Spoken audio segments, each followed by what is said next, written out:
Hello, good morning and Jai Hind to all of you. आज हम परमाणु एवं अणु अर्थात एटम्स एंड मॉलिक्यूल्स का सेकंड पार्ट देखते हैं। फर्स्ट पार्ट में हमने ये जान लिया था कि परमाणु क्या होता है और अणु क्या होता है। साथ ही साथ हमने ये भी देखा था कि जब परमाणु आपस में मिलते हैं और अणु का निर्माण करते हैं तो ये जो संयोजन होता है, इस संयोजन से संबंधित दो नियम दिया गया था जिसे हम रासायनिक संयोजन के नियम कहते हैं। जो पहला नियम था द्रव्यमान संरक्षण का नियम और सेकंड था अस्थिर अनुपात का नियम। तो ये दोनों नियम के बारे में भी हम लोग जान लिए थे और उसके बाद परमाणु द्रव्यमान निकालने के लिए जान लिए थे। कैसे परमाणु के बारे में डाल्टन ने पूरा परमाणुवाद सिद्धांत दिया, ये सारा कुछ हम लोग देख रहे थे। साथ ही साथ परमाणु द्रव्यमान क्या होता है, परमाणु द्रव्यमान इकाई क्या होता है, ये सारा चीज हम लोग देख चुके थे। आज जो हमको सीखना है इसके आगे वो ये है कि रासायनिक सूत्र कैसे लिखा जाता है। तो रासायनिक सूत्र आपको कल बताए थे कि सभी तत्व का परमाणु का कुछ न कुछ संकेत है, जो कि एक संस्था है IUPAC। यही संस्था निर्धारित करती है कि किस तत्व का क्या परमाणु का क्या संकेत होगा। तो देखिए अब उसी को आगे बढ़ाते हैं कि रासायनिक सूत्र कैसे लिखा जाता है। तो देखिए सबसे पहले आज जो है हम लोग लिखें आयन। आयन किसे कहते हैं? एक परमाणु या परमाणुओं का समूह जिस पर कि आवेश होता है। हम ये भी जानते हैं कि आवेश तो दो ही प्रकार का होता है, एक प्लस और एक माइनस, अर्थात एक पॉजिटिव चार्ज एक नेगेटिव चार्ज, या फिर हिंदी में उसको धन आवेश या ऋण आवेश भी कहते हैं, है ना। तो देखिए हमने यहाँ पे कुछ एलिमेंट का लिख दिया है। यहाँ देख रहे हैं, इधर लिखे सब प्लस चार्ज वाले और इधर हमने लिख दिया माइनस चार्ज वाला। तो जो धातु प्रकृति का होता है, जो भी धातु होता है उस पर जनरली प्लस चार्ज होता है, और जो अधात्विक नेचर का होता है जनरली उस पर निगेटिव चार्ज होता है। और पॉजिटिव और निगेटिव के बीच में ही आपस में संयोजन होता है, और ये जो संयोजन होता है तभी हमारा एक रासायनिक सूत्र का निर्माण होता है। अब इस पर ये प्लस कैसे आया, ये माइनस कैसे आया, ये सब पूरा डिटेल्स हम लोग इसके आगे वाले चैप्टर में देखेंगे। हाँ, इसी में रासायनिक सूत्र लिखने से पहले एक शब्द हमको और सीखना होगा और वो है संयोजकता। तो किसी तत्व की संयोजन शक्ति को ही संयोजकता कहते हैं। लेकिन किसी भी तत्व का संयोजन शक्ति जो होता है, उसका संयोजन शक्ति कितना है या संयोजकता होता है किसी तत्व के परमाणु का, वो कितना होता है, इसकी भी जानकारी हम लोग नेक्स्ट चैप्टर में पढ़ेंगे। बस इतने ही हम लोग जान लिए कि संयोजकता से ही संबंधित ये आवेश है। जो भी प्लस चार्ज और उधर माइनस चार्ज देख रहे हैं, ये दोनों जो है ये संयोजकता से ही आया है और ये हम लोग नेक्स्ट चैप्टर में पढ़ेंगे। लेकिन चूंकि रासायनिक सूत्र लिखने के लिए आपका परमाणु एवं अणु वाले चैप्टर में ही दिया गया है, तो चलिए इसी में सीखने की हम कोशिश करते हैं। जैसे देखिए मान ले जाए हम इधर से, और हमेशा याद रखिए जब भी दो चीज संयोजन करता है धातु और अधातु, तो प्लस वाला है जो पहले लिखा जाता है, माइनस वाले को बाद में, यानी धातु को पहले लिखा जाता है अधातु को बाद में। जैसे मान लिया जाए हमारे पास H है, देखिए H पर एक प्लस, इसका कॉम्बिनेशन कर रहे हैं किससे, Cl पर एक माइनस, इस पर भी एक चार्ज है इस पर भी एक चार्ज है। इसमें होता क्या है, देखिए चार्ज का आपस में स्थानांतरण, देखिए आपस में अदला बदली कर लेते हैं। तो हाइड्रोजन के पास कितना चला गया, एक, और क्लोरीन के पास भी कितना चला गया, एक। तो एक एक को लिखा नहीं जाता है, वो सीधा सीधी HCl लिखा जाता है। ठीक इसी प्रकार देखिए हम Na ले रहे हैं, हाँ Na लेते हैं और Cl, Na सोडियम हो गया, इस पर एक प्लस है, Cl पर क्या है, एक माइनस है। अब देखिए इस पर भी एक है इस पर भी एक है, इधर चलाया ये इधर चलाया, तो क्या बन गया, Na के साथ एक चलाया, एक लिखना नहीं पड़ता, एक लिखा नहीं जाता है रासायनिक सूत्र में, तो हमारा बन गया NaCl। अब देखिए Cl ही है, अब यहाँ पे हम ले लेते हैं एक Mg ले लेते हैं। देखिए Mg एक धातु है, Mg ले लेते हैं। Mg पर कितना चार्ज दिया हुआ है, 2 पॉजिटिव दिया हुआ है। इसकी अभिक्रिया हम किससे कराते हैं, किससे संयोजन कराते हैं, क्लोरीन से। तो क्लोरीन पर 1 निगेटिव। अब देखिए मैग्नीशियम के ऊपर 2 है तो 2 हम लिख दिए नीचे, क्लोरीन के ऊपर 1 है तो 1 हो गया। ये आयन ही संयोजकता कहलाएगी, लेकिन कैसे हुआ ये हम लोग नेक्स्ट चैप्टर में देखेंगे। तो देखिए अभी आपको बोले थे कि अदला बदली कर देना है, या देखिए Mg के पास ये चला गया, Cl के पास ये चला गया, ठीक है। तो अब क्या बना, Mg 1 तो लिखा नहीं जाता है तो Mg हो गया, Cl के साथ क्या आ गया 2। तो देखिए ये हमारा जो बन गया मैग्नीशियम क्लोराइड। देखिए नाम है मैग्नीशियम और Cl को क्या बोलते हैं, क्लोराइड। तो इस प्रकार बन के तैयार हो गया हमारा। और भी देखिए कुछ, जैसे मान ले जाए हम ये लिख लेते हैं, K पर है प्लस, K को हम लोग पोटेशियम कहते हैं सांकेतिक भाषा में, K प्लस हो गया। अब इसकी अभिक्रिया मान लिया जाए किसी से करा दिए, देखिए NO3 से मान लिया जाए करा दिए तो NO3 हो गया।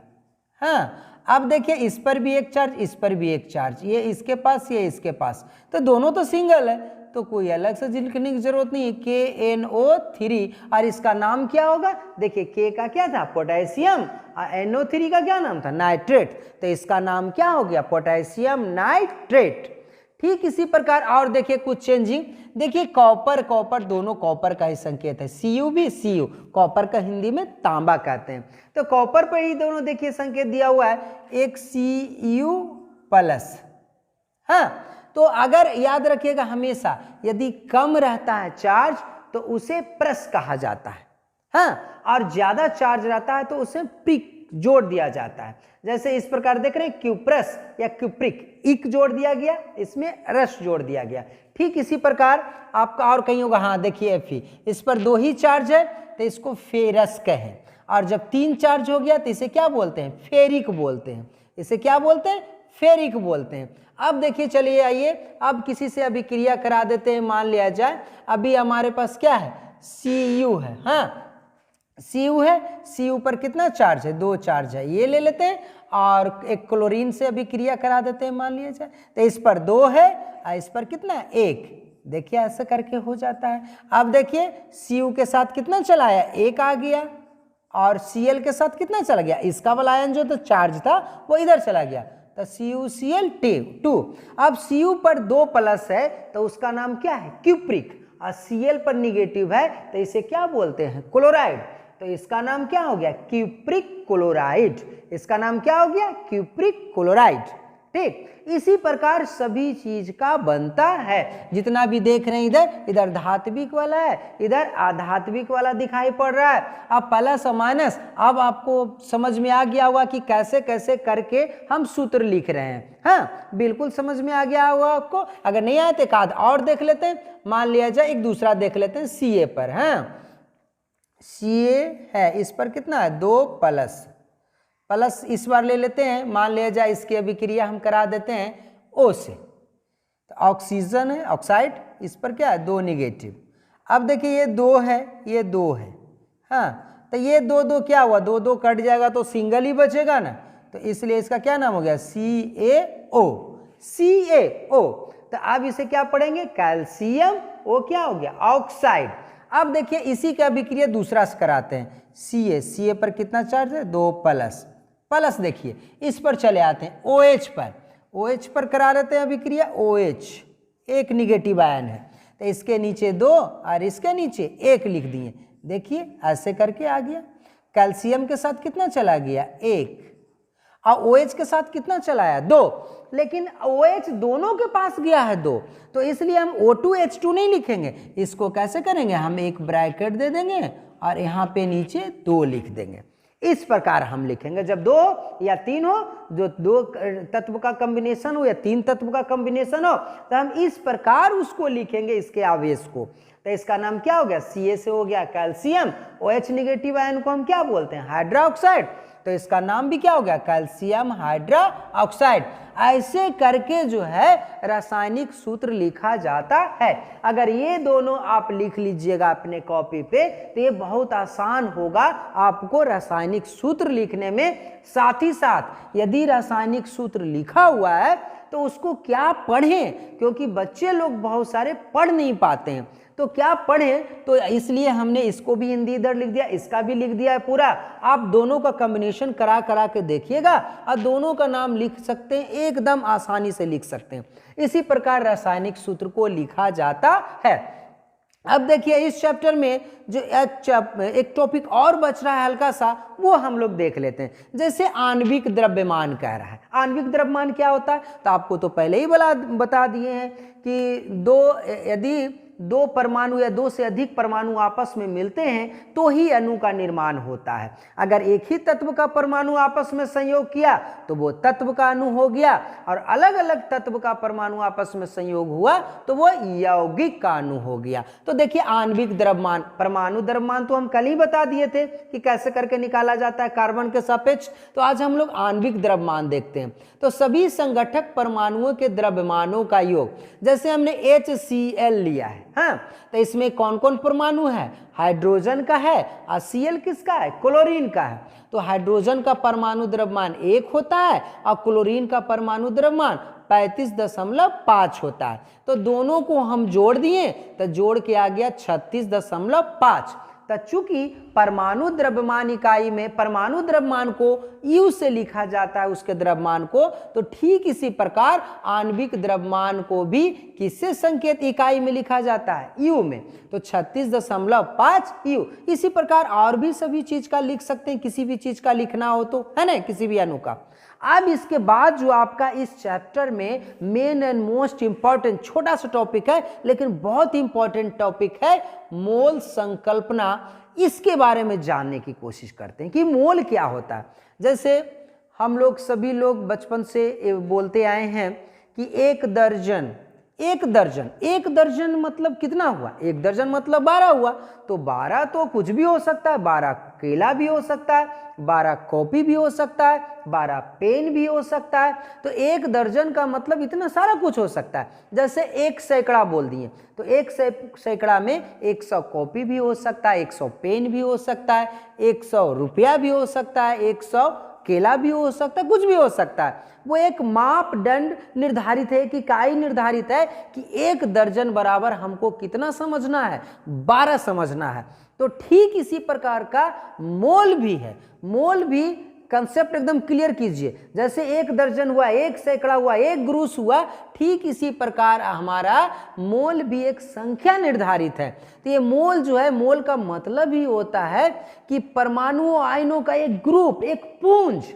तो ये मोल में जनरली मापा जाता है, गिनती किया जाता है, जो संख्याओं से निर्धारित किया जाता है। चूंकि हम कल भी बताए थे आपको कि एक तत्व में बहुत सारे परमाणु इतने छोटे छोटे होते हैं जिसको कि आंखों से देख पाना संभव नहीं है। और परमाणु की त्रिज्या को हम लोग नैनोमीटर में मापते, इतना छोटा परमाणु होता है। और इतना परमाणु की संख्या, इतना अणुओं की संख्या है, तो उसके लिए दर्जन से तो काम नहीं चलेगा। तो इसके लिए एक बहुत बड़ी संख्या की आवश्यकता है। तो जो बड़ी संख्या है उसी का इकाई क्या रखा गया है, मोल। इस मोल को बताने वाले सर्वप्रथम थे ओस्टवाल्ड साहब ने। कब, 1896 ईस्वी में कहा कि एक संख्या है, इस संख्या को हम मोल कह दे रहे हैं। तो उन्होंने प्रस्तावित किया, पास नहीं हुआ ये। तो 1896 ईस्वी में ओस्टवाल्ड ने इसको प्रस्तावित किया। बाद में जाके 1967 ईस्वी में मोल इकाई को स्वीकार कर लिया गया। आप समझ सकते हैं कि एक मोल बराबर कितना परमाणु अणु होता है। देखिए 6.022 इंटू 10⁻23, जिसको कि गिन पाना भी संभव नहीं है। आप अकेले बैठ के गिनने के लिए स्टार्ट करें तो आपसे गिनती नहीं हो पाएगी। आपके पूरे परिवार गिनना स्टार्ट कर देंगे फिर भी गिनती संभव नहीं है, जितनी इसकी संख्या है। तो एक मोल बराबर कितना हो गया, जैसे एक दर्जन बराबर 12 आप याद रखते हैं, ठीक इसी प्रकार एक मोल बराबर कितना याद रखना है, 6.022 इंटू 10⁻23। अणु भी हो सकता है, परमाणु भी हो सकता है, क्योंकि ये संख्या को निर्धारित करता है। जैसे एक दर्जन बराबर 12 केला, 12 पेन, 12 कॉपी भी हो सकता है। ठीक इसी प्रकार एक मोल बराबर 6.022 इंटू 10⁻23 परमाणु भी हो सकता है, अणु भी हो सकता है, कुछ भी हो सकता है। इसी संख्या को हम अवोगाद्रो संख्या कहते हैं। अब अवोगाद्रो संख्या क्या कहते हैं? अरे एक व्यक्ति थे, इतालवी साइंटिस्ट थे, तो इतालवी साइंटिस्ट को जो अवोगाद्रो थे उनको सम्मानित करने के लिए, इन्होंने मोल के बारे में कुछ दिया नहीं था, लेकिन इतालवी साइंटिस्ट को सम्मानित करने के लिए इस संख्या को हम अवोगाद्रो संख्या भी कहते हैं। तो आपसे प्रश्न पूछ सकता है परीक्षा में दो प्रकार का कि एक मोल बराबर कितना होता है, तो इतना, अवोगाद्रो संख्या का वैल्यू कितना है, तो वो भी इतना ही है, ये ध्यान रखना है। अब देखिए एक अणु H2O, अणु लिया है H2O, है ना, H2O है मतलब यौगिक का अणु है। अब देखिए इसका परमाणु द्रव्यमान होता है 1, तो कितना परमाणु है 2, तो 1 दूना 2 हो गया। ऑक्सीजन का परमाणु द्रव्यमान क्या होता है 16, तो 16 2 18, 18 इसका क्या निकल गया आणविक द्रव्यमान। तो आणविक द्रव्यमान को हम क्या चीज से डिनोट करेंगे, U से, लेकिन आणविक द्रव्यमान निकालना हो तो इसको लास्ट में U लिख देंगे। अंतर मोल में क्या जो देखिए, अगर 1 मोल H2O का द्रव्यमान आपसे पूछते तो क्या करिएगा, तो 1 मोल H2O बराबर भी 18 ही रहेगा, लेकिन उसको डिनोट हम लोग ग्राम से करेंगे। तो देखिए अंतर सिर्फ इतना है, अगर U लिखा हुआ है तो हम समझ जाएंगे कि कौन द्रव्यमान है, आणविक द्रव्यमान है। अब अगर ग्राम लिखा हुआ है तो हम क्या समझ जाएंगे कि कौन द्रव्यमान है, ये मोलर द्रव्यमान है। ये कौन सा द्रव्यमान है, मोलर द्रव्यमान है, मोलर द्रव्यमान है। अब कहेगा 1 मोल H2O में कितना अणु है भाई, तो 6.022 × 10⁻23 अणु है। अगर कहेगा 2 मोल H2O में कितना अणु है, तो 2 को इससे गुना कर देंगे। अगर बोलेगा 3 मोल H2O में कितना अणु है, तो 3 से इसको गुना कर देंगे, हमारे अणु की संख्या निकल जाएगी। तो देखिए आज हम लोग परमाणु एवं अणु का ये सेकंड पार्ट और लास्ट पार्ट देख लिए। इसमें हमने रासायनिक सूत्र को कैसे लिखा जाता है, उसका नामकरण किया कैसे जाता है, साथ ही साथ हम आणविक द्रव्यमान और मोल कंसेप्ट जो है उसको हम लोग ने पूरी अच्छी तरह से समझ लिया। अब इसके बाद परमाणु को जो और तोड़ा गया है और क्या क्या 3 भाग में, आपको इसके पहले वीडियो में बता दिया था कि उसको 3 भाग में बांट दिए थे, इलेक्ट्रॉन, प्रोटॉन, न्यूट्रॉन। तो इसके बारे में विस्तृत रूप से जानकारी हम लोग नेक्स्ट चैप्टर में पढ़ाई करेंगे, अध्ययन करेंगे। तो हमें पूर्ण विश्वास है कि हमारे द्वारा बताया गया परमाणु एवं अणु रासायनिक सूत्र लिखने की विधि और ये जो मोल का संकल्पना है ये आपको पूरी अच्छी तरह से समझ में आ गया होगा। अगर हमारा वीडियो ये एकदम आपको बहुत अच्छी तरह से समझ में आ गया है तो हमारा अगला वीडियो आपके मोबाइल पर सबसे पहले पहुंचे तो हमारे YouTube चैनल के नीचे जो लाल रंग का सब्सक्राइब बटन है उसको दबाना ना भूलें। साथ ही साथ हमारे वीडियो को लाइक और शेयर करना भी ना भूलें। आज के लिए इतना ही, धन्यवाद, जय हिंद।